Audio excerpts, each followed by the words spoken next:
is this feeling, the feeling, and I know, and I know, and I know. It will follow everywhere I go, I go, I go.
Take it in mainly by drinking and eating.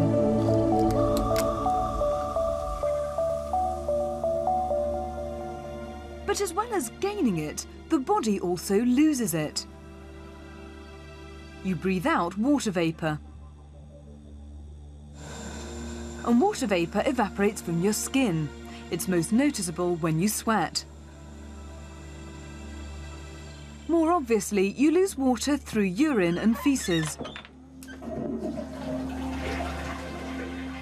But despite these daily gains and losses, the body works hard to keep its internal body fluids at a constant concentration. The kidneys play an important role, producing more or less urine depending on how much water you've gained or lost. As well as sweating profusely for the past couple of hours, Lisa has had nothing to drink since yesterday. By now, she'll be extremely dehydrated. One obvious sign is that she's producing very little urine, and it's dark in colour.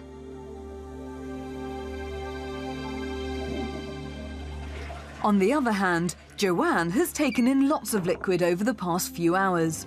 Her urine is plentiful and very pale. Her body is losing water, which means that she must be fully hydrated. The kidneys regulate the amount of urine produced.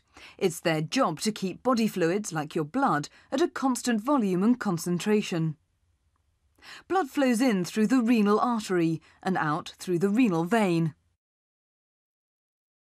Inside the kidney are millions of microscopic devices called nephrons.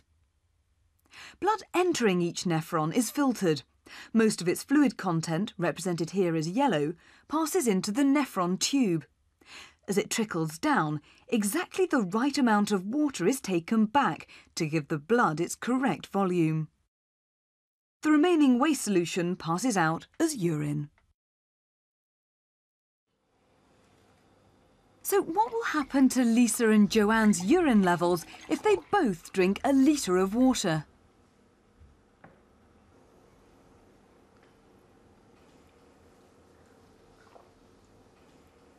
There is this feeling